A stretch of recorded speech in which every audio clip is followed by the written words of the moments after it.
Raise your hand if you've ever reached the point where even brushing your teeth feels like too much effort. When your to-do list feels overwhelming and simple tasks seem like climbing a mountain with no end in sight. That's not just tiredness, it's burnout.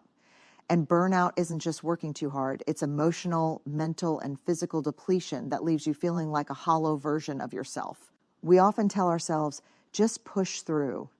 But what if pushing through is exactly what's keeping you stuck? Tonight, we're not here to glorify exhaustion. We're here to call it out, take back our power, and rewrite the rules, because rest isn't quitting, and your worth is not measured by how much you suffer. Let's break this down.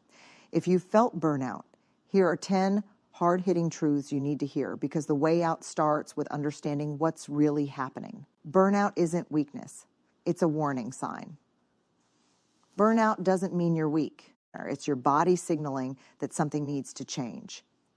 We live in a world that celebrates being busy, where exhaustion is mistaken for success. But burnout isn't about working long hours. It's about emotional, mental, and physical depletion. Think of burnout like a check engine light in your car. You wouldn't ignore it, right? You'd stop and get it fixed before it breaks down. Your body and mind work the same way. The problem? Most of us don't stop. We silence the alarms with caffeine, distractions, or pushing harder until we hit a wall. Here's the truth. Burnout is a signal, not a personal failure. It's your body saying you can't keep going like this. And the sooner we listen, the sooner we can start healing. Instead of shaming yourself for feeling exhausted, ask, what is my burnout trying to tell me? The message isn't that you're not strong enough. The message is, you deserve better than this. Rest is not a luxury. It's a non-negotiable. Rest isn't something you earn. It's something you need to survive. But we treat it like a guilty pleasure. We tell ourselves, I'll rest when the work is done. But here's the reality. The work is never done. We keep running on empty, thinking exhaustion is part of being successful, responsible, or hardworking. But would you let your phone battery hit 1% and expect it to keep working? No, you'd recharge it. So why expect your mind and body to keep going without care? The cost of ignoring rest. When we refuse to rest, our bodies force us to. It starts with brain fog, irritability, or a short fuse. Then it turns into chronic stress, insomnia, anxiety, or even physical illness. Rest isn't just about sleep. It's about giving your mind and body what they need to function. Think of athletes. They don't train every day without recovery. Muscles grow during recovery, not while they're pushed to the limit. The same applies to your brain and emotions. Redefining rest, we need to stop seeing rest as doing nothing and start seeing it as an investment in our well-being. Real rest isn't just about sleeping in or taking a vacation once a year.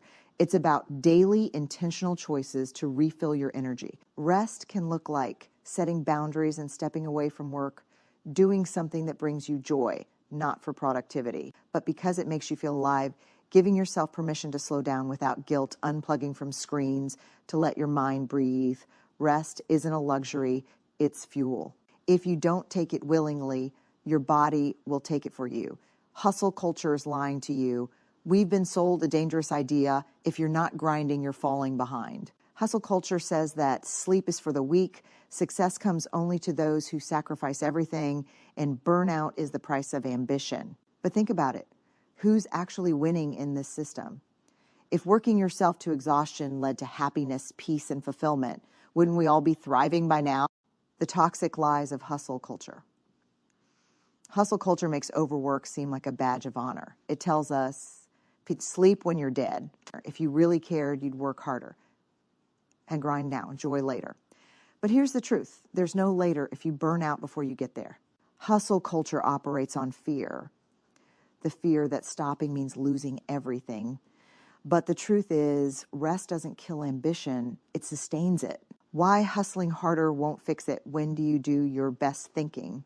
When your mind is clear, when you've stepped away, not when you're sleep deprived and stressed. Hustle culture tells us we have to prove our worth by overworking, but real success means balancing ambition with well-being. The truth about sustainable success. The people who thrive aren't the ones who work the hardest. They balance ambition with rest. They take breaks. They understand that success isn't about working harder, but smarter. So ask yourself, what am I sacrificing in the name of productivity? Am I chasing success at the cost of my health, happiness, or relationships? Will working harder actually get me where I want to go? Hustle culture is lying to you. Success doesn't come from burnout. It comes from a body and mind that have the energy to create, think, and lead with purpose. You don't have to earn the right to slow down. We live in a world that worships productivity. We feel guilty for taking breaks, as if rest is something we have to earn. But the list never ends. And somewhere along the way, we were taught that stopping is selfish. But who decides what enough is? Why we struggle to slow down the belief that we have to earn rest comes from deep-rooted lies. Rest is for the weak. Rest is for the wise. Slowing down means you're falling behind. It helps you move forward. If you're not busy, you're not valuable. Your worth isn't tied to how much you do. Slowing down doesn't mean stopping. Slowing down is not the same as giving up. Taking a break doesn't mean quitting. It means recognizing when you need to recharge. Life is like a marathon. You don't wait until you're drained to rest. You rest so you can keep going, giving yourself permission. Without guilt to break the mindset of earning rest, catch yourself thinking you can't slow down yet and ask why not. Redefine productivity. What if resting, thinking, and being present is part of productivity? Rest without excuse. You don't need to be sick or burned out to take a break. Remind yourself you are enough right now. At the end of the day, you don't have to justify rest. You're allowed to slow down, not because you've finished everything, but because you deserve it. Let's stop waiting for permission. Let's slow down before we have no choice. Life isn't just about what we accomplish. It's about how we experience it. Boundaries are a form of self-respect. We have all been there, feeling the pressure to say yes when we really want to say no. Whether it is taking on another project at work, agreeing to a favor for a friend, or stretching ourselves thin for family obligations, we often find ourselves pushing our own needs aside to meet the expectations of others. It feels like we have no choice. But here is the truth. Boundaries are not selfish. They are essential. Boundaries are not walls to isolate you from others. They are the lines that protect your time, your energy, and your peace. The moment you start to establish clear boundaries, you are making a powerful statement. I respect myself enough to honor my limits. But too often, we forget that boundaries are a form of self-respect. We have been conditioned to believe that saying no is rude or ungrateful and that we should always be available for others. But if we never prioritize ourselves, we end up running on empty, resenting the very people we are trying to help. This is not sustainable. The myth of people-pleasing. One of the most insidious myths we face is the idea that in order to be liked, loved, or valued, we have to say yes to everything. The fear of disappointing others or being seen as difficult can make us compromise our needs and sacrifice our well-being. But the truth is, you cannot pour from an empty cup. If you're constantly saying yes to everyone else, you are saying no to yourself. You are saying no to your health, your peace of mind, your creativity, and your happiness. Eventually, that exhaustion catches up with you. Why boundaries are vital for your well-being. When we set boundaries, we give ourselves permission to be human. We stop pretending we can do it all, and we start acknowledging that we have limits, just like everyone else. Boundaries help us prioritize what truly matters, and more importantly, they prevent us from overextending ourselves to the point of burnout. Boundaries protect your time. They help you decide where to focus your energy, whether it is on a project that truly excites you or a conversation that drains you. Boundaries protect your mental space. They help you create space for rest and recovery without feeling guilty. Boundaries protect your relationships. When you honor your own needs, you are teaching others how to honor them too. Healthy relationships are built on mutual respect, not one-sided sacrifice. How to start setting boundaries. Setting boundaries is a practice, not a one-time event. Like any skill, it can feel uncomfortable at first. But the more you practice, the easier it becomes. Recognize your limits. Notice when you are feeling overwhelmed, stressed, or resentful. These are signs that your boundaries are being crossed. Communicate clearly. It does not have to be dramatic or confrontational. A simple, I am not able to take this on right now, or I need to prioritize my time today, can be all it takes. Give yourself permission to say no. Saying no does not make you a bad person. It makes you a person who values their own time and well-being. Be consistent. The more you say no when you need to, the more you reinforce your boundaries, and the more others will respect them. The power of saying no is one of the most powerful tools you have in protecting your energy. It is not about being rude or uncaring. It is about being real with yourself and others. When you say no, you are creating space for what truly matters. You are saying yes to your well-being, to your mental health, to your joy, and to your own goals. The more you practice setting boundaries, the more you realize that the world does not fall apart when you say no. In fact, you will likely find that people respect you more for it. When you set healthy boundaries, you teach others how to do the same, and you create a culture of respect, not sacrifice. Boundaries are not walls that isolate you from others. They are bridges that allow you to connect with others from a place of clarity, respect, and energy. When you respect your own limits, you teach others to do the same.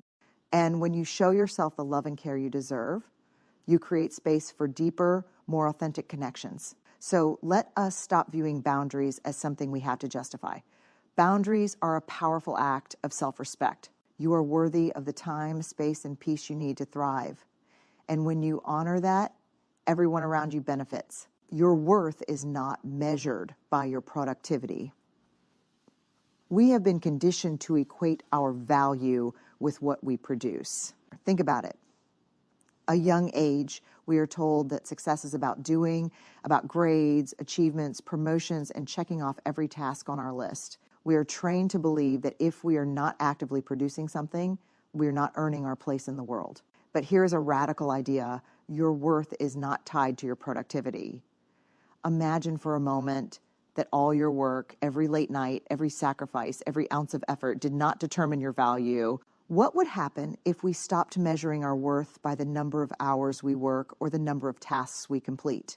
What if, instead, we recognize that our intrinsic value exists independently of how much we do? Breaking the stigma around vulnerability. Vulnerability is often misunderstood as a sign of weakness, but it is, in fact, an act of strength. Vulnerability means being honest with yourself and others about what you're feeling, what you need, and what is going on inside. It is the courage to show up authentically even when things are not perfect. We must begin to see vulnerability and emotional expression as signs of strength, not weakness. When we allow ourselves to feel our emotions, we are giving ourselves the opportunity to process and heal. This is what allows us to be truly resilient, not by denying our feelings, but by working through them. How to embrace your emotions, acknowledge your feelings. The first step in emotional health is simply recognizing and naming what you are feeling. Whether it is stress, frustration, sadness, joy, or even confusion, just saying, "I'm feeling this right now," can be liberating. Give yourself permission to feel. Do not judge yourself for your emotions. You are not weak for feeling hurt, sad, or overwhelmed. You are human. Allow yourself to feel without shame or guilt. Use your emotions as data. Instead of seeing emotions as something to be avoided, start to view them as important feedback. Ask yourself, what is this emotion trying to tell me? What do I need right now to feel better?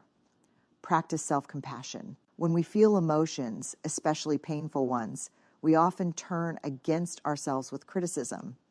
Practice kindness toward yourself in these moments. Treat yourself the way you would treat a close friend who is going through a tough time.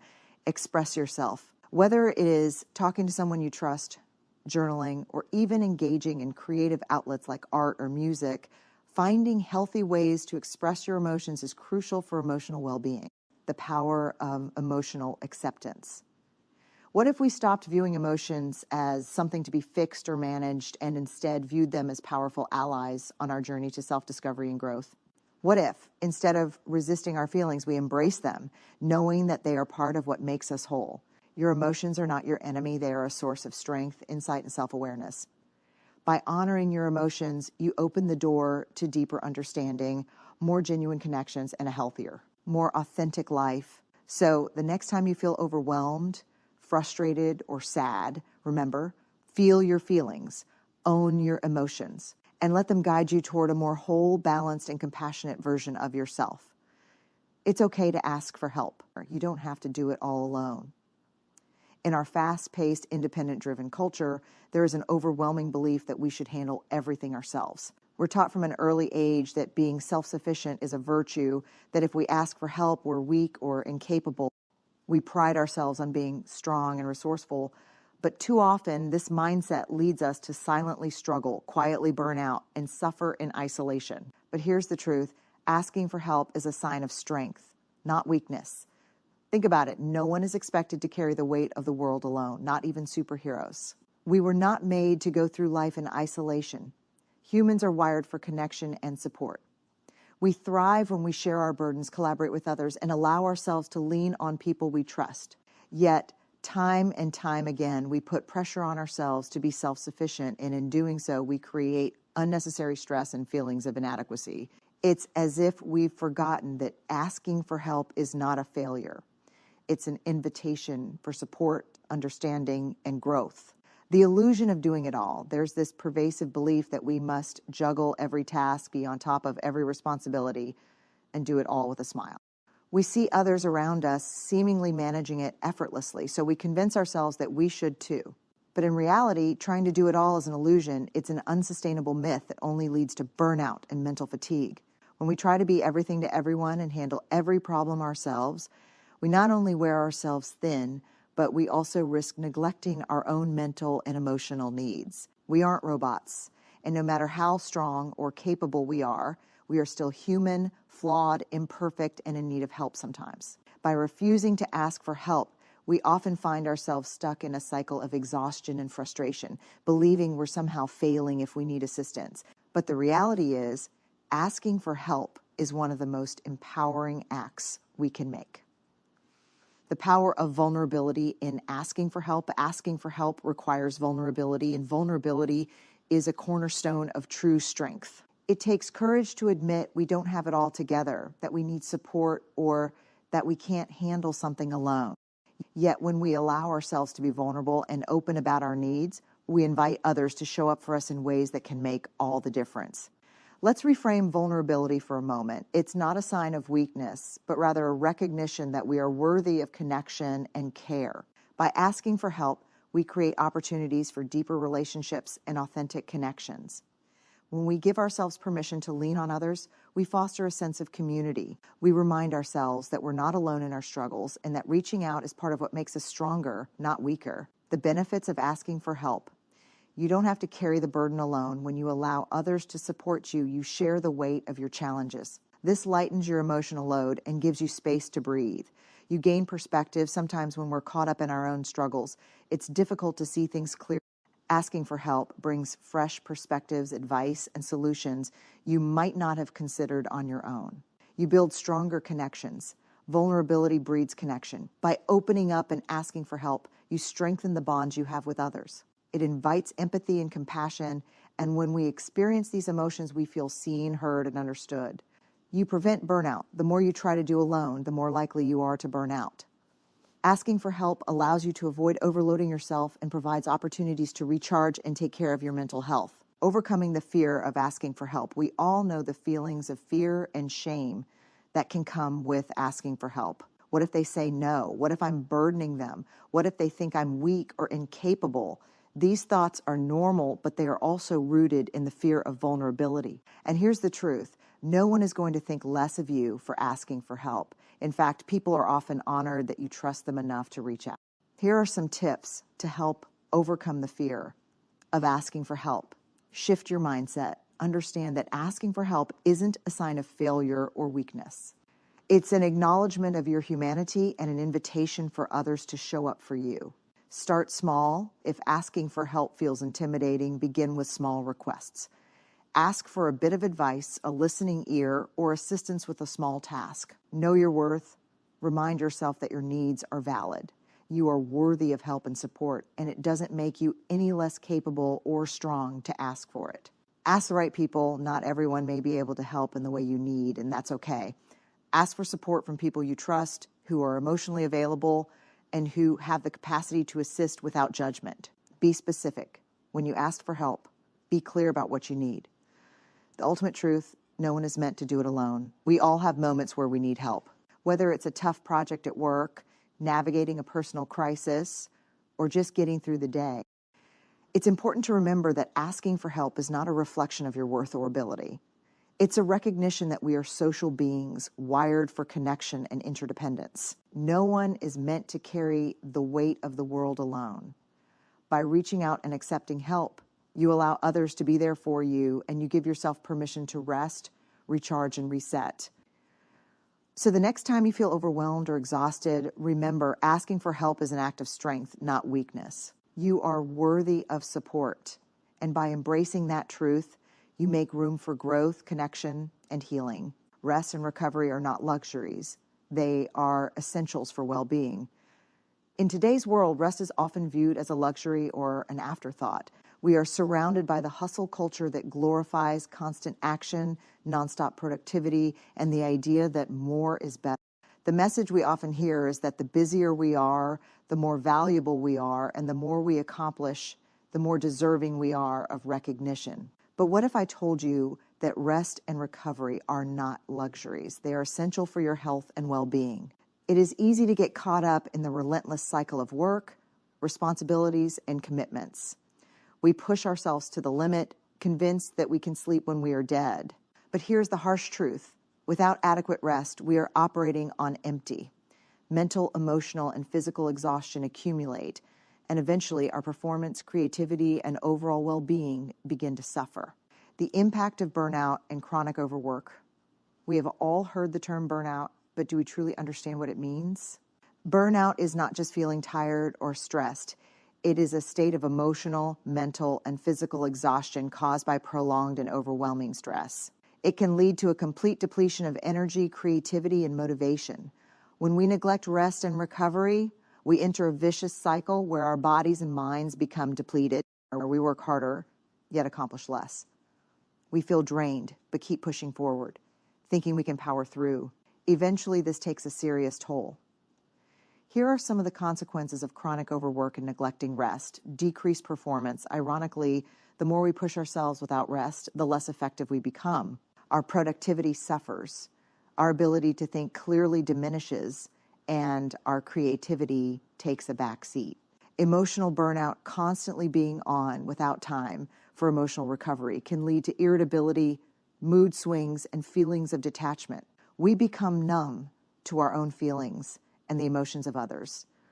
Physical exhaustion, our bodies need rest to recover and repair. Without it, we are more susceptible to illness, fatigue, and even chronic conditions like heart disease, anxiety, and depression. Loss of motivation and passion. When we are overworked and constantly depleted, it is hard to feel passionate or excited about anything.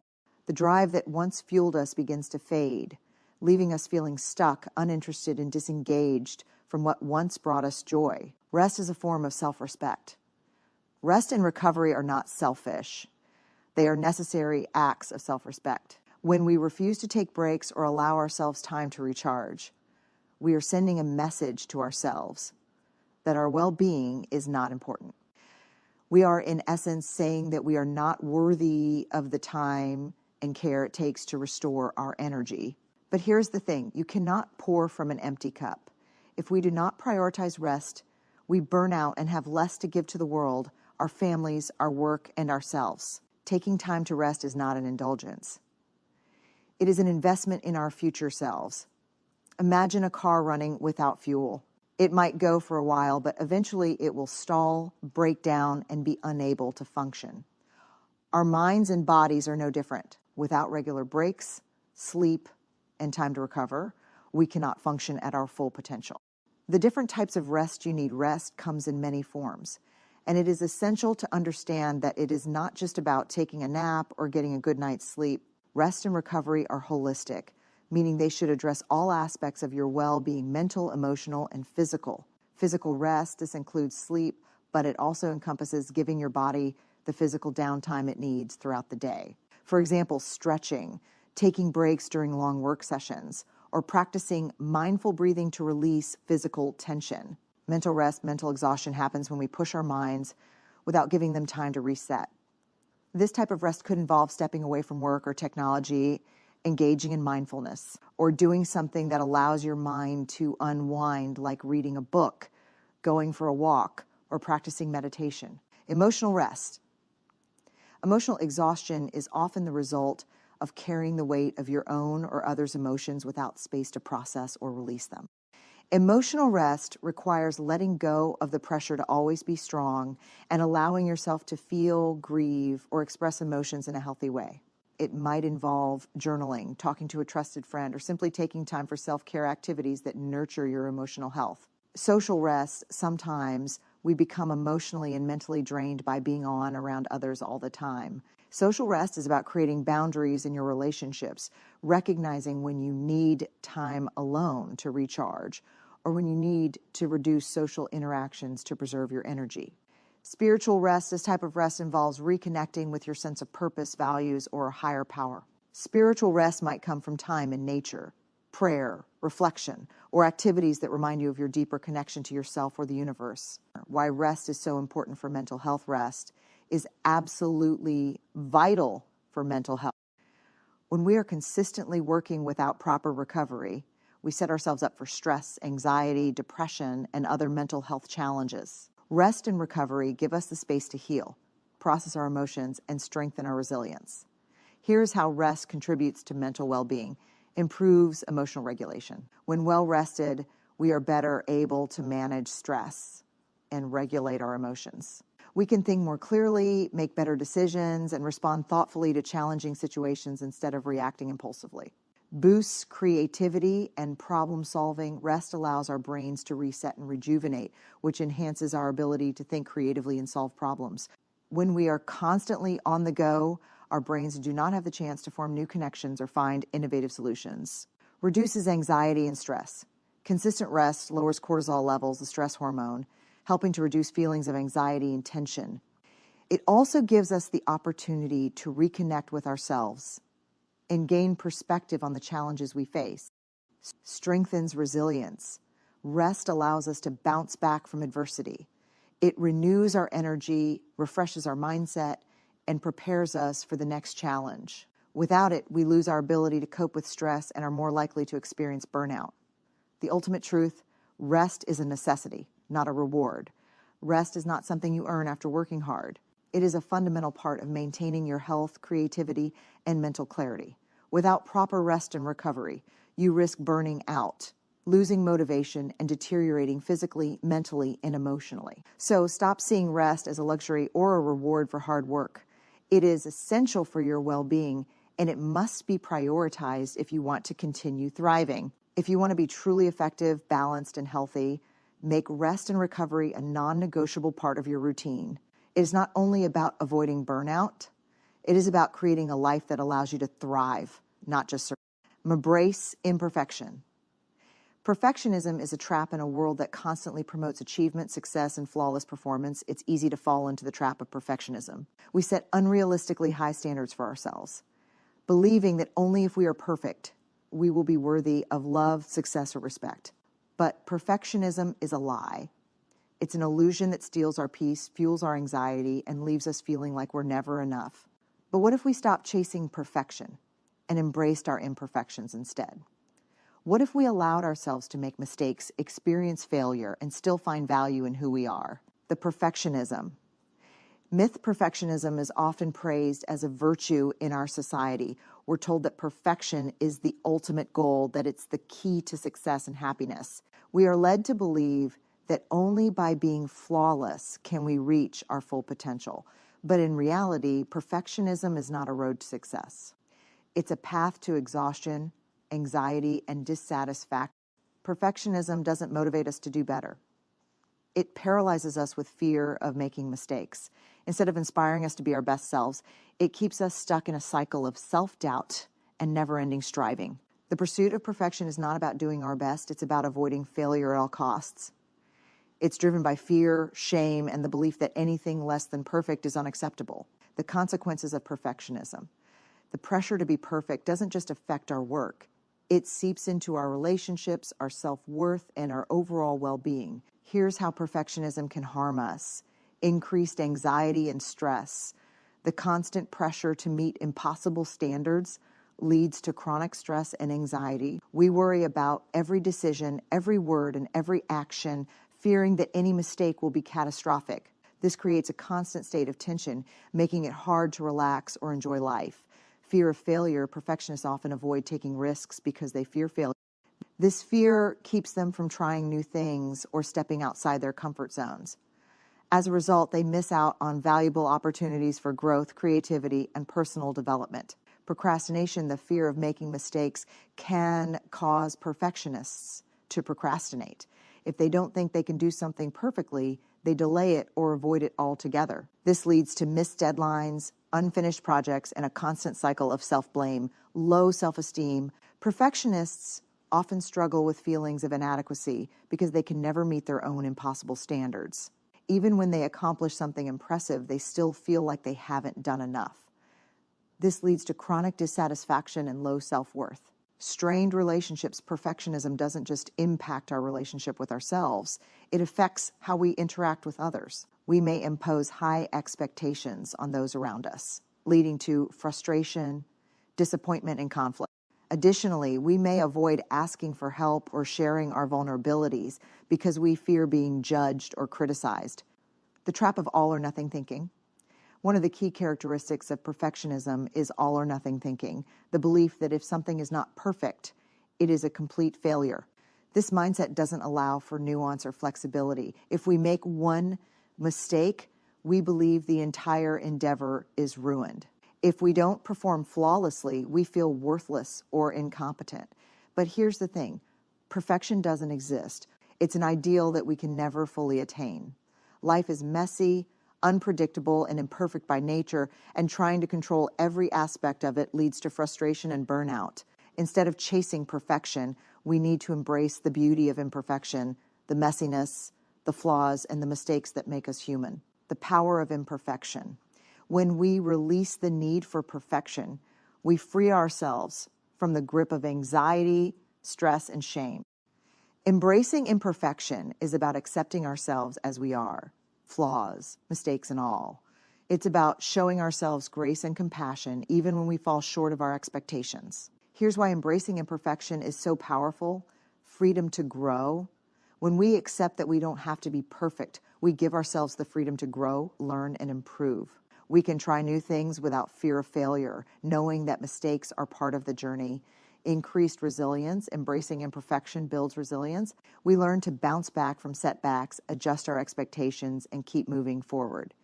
Instead of being devastated by failure, we see it as an opportunity to learn and evolve. Authentic connections. When we let go of perfectionism, we open the door to authentic connections with others. Vulnerability, being open about our flaws and mistakes, fosters empathy and trust.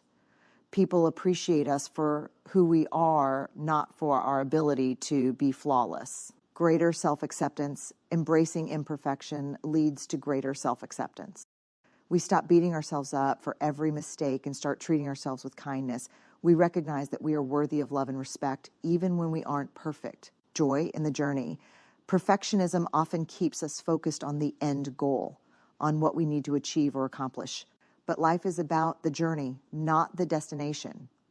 When we embrace imperfection, we can find joy in the process, in learning, in growing, and in being fully present in each moment. How to break free from perfectionism. Breaking free from perfectionism isn't easy, but it's worth it. Here are some steps you can take to start embracing imperfection. Challenge perfectionist thoughts. Pay attention to your inner dialogue and challenge perfectionist thoughts. Ask yourself, is this expectation realistic? What's the worst that could happen if I make a mistake? Recognize that perfection is an unattainable goal, and it's okay to fall short sometimes. Set realistic standards. Instead of aiming for perfection, aim for progress. Set realistic, achievable goals and focus on improving, not on being flawless. Celebrate your progress, even if it's not perfect. Practice self-compassion. Be kind to yourself when you make mistakes. Instead of criticizing yourself, practice self-compassion. Recognize that mistakes are a natural part of life and learning. Embrace failure. Instead of fearing failure, embrace it as a learning opportunity. Each failure is a chance to grow, to get better, and to understand yourself more deeply. Celebrate imperfection. Begin to celebrate your imperfections. Whether it's sharing a vulnerable moment with others, admitting when you don't have all the answers, or letting go of the need for everything to be perfect. Embrace the beauty of being human. The bottom line, imperfection is beautiful. Perfectionism may seem like the pathway to success, but it's actually a trap. It keeps us from living authentically, from embracing our humanity, and from enjoying the journey of life. Embracing imperfection is the key to freedom, happiness, and mental well-being. When we stop trying to be perfect, we can finally start to appreciate ourselves as we are, flawed, imperfect, but worthy of love, respect, and happiness. So let go of the pressure to be perfect. Embrace your imperfections. They are what make you unique, beautiful, and human.